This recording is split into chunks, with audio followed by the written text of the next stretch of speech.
তার নাম লেখা আছে পি নাইডু। তিনি বলেছেন, মুসলিমরা মানুষ জাতির আশীর্বাদ। এখানে অমুসলিমদের কি হবে? যারা জন্ম থেকেই মুসলিম নয়, তারা জীবনের কোন পর্যায়ে ইসলামকে বুঝবে? বোন, আপনি প্রশ্ন করলেন যে এক হিন্দু ভদ্রলোক বলেছেন মুসলিমরা মানবজাতির আশীর্বাদ, আলহামদুলিল্লাহ সুম্মা আলহামদুলিল্লাহ।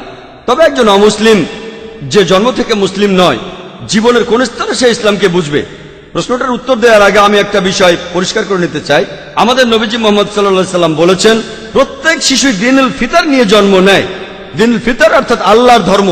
প্রত্যেকটা শিশু মুসলিম হয়ে জন্মায়। পরবর্তীতে তাকে প্রভাবিত করে বাবা মা, গুরুজনেরা, শিক্ষকেরা। সে তখন শুরু করে মূর্তি পূজা, অগ্নি পূজা, এভাবে সে অমুসলিম হয়ে যায়। সেজন্য ইসলাম ধর্ম অনুযায়ী প্রত্যেক শিশু মুসলিম হয়ে জন্মায়, অর্থাৎ আল্লাহর কাছে সে আত্মসমর্পণ করে। পরবর্তীতে তার পরিবেশের প্রভাবে সে অমুসলিম হয়ে যেতে পারে। তাই কোনো অমুসলিম যখন ইসলাম গ্রহণ করে, এখানে শব্দটা আসলে কনভার্ট হবে না। কনভার্ট মানে হলো এক পথ থেকে আরেক পথে যাওয়া, বা এক বিশ্বাস থেকে আরেক বিশ্বাসে। এখানে সঠিক শব্দটা হবে রিভার্ট। রিভার্ট মানে সে আসলে মুসলিম ছিল, পরে অমুসলিম হয়ে গিয়েছিল, তারপর আবারও ইসলামের পথে ফিরে এসেছে। তাই সঠিক শব্দটা হলো রিভার্ট। তাহলে প্রত্যেক মানুষই জন্মায় নিষ্পাপ হয়ে, সে মুসলিম হিসেবে জন্মায়, পরবর্তীতে সে ভুল পথে চলে যায়। এবার প্রশ্নটাতে আসি, যারা অমুসলিম হয়ে যায় তারা কিন্তু অমুসলিম হয়ে জন্মায় না। প্রত্যেক মানুষই মুসলিম হয়ে জন্মায়। যারা তাদের বাবা মা, পরিবেশের প্রভাবে অমুসলিম হয়ে যায়, জীবনের কোন সময়ে তারা ইসলামকে বুঝতে পারবে? এক এক মানুষ এক এক সময়ে এটা বুঝতে পারে। যেমন একজন মুসলিম হিসেবে জন্মালো, সে যদি মুসলিম পরিবারে জন্মায় তাহলে হয়তো প্রথম দিন থেকেই বুঝতে পারবে। আবার মুসলিম পরিবারে জন্মানোর পরও অনেকে সেটা বুঝতে পারে না, হয়তো পরে বুঝতে পারবে। কেউ হয়তো প্রথম দিন থেকে বুঝবে, কেউ 1 বছর পরে, 2 বছর পরে, 5 বছর, 10 বছর, কত সময় লাগবে আল্লাহ জানেন। কিছু মানুষ অমুসলিম পরিবারে জন্মায়, সেখানে সে বড় হয়। তারা হয়তো একেবারে ছেলেবেলায় বুঝতে পারে, স্কুলে পড়ার সময়, কলেজে পড়ার সময়ও হতে পারে।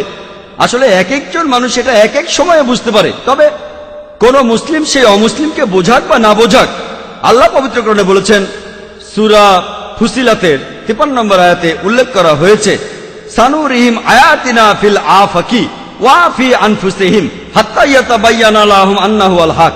আমি তোমাদের জন্য আমার নিদর্শনগুলো প্রকাশ করব এই বিশ্বজগতে এবং তাদের নিজেদের মধ্যে, যতক্ষণ না তাদের কাছে পরিষ্কার হবে এটাই সত্যি।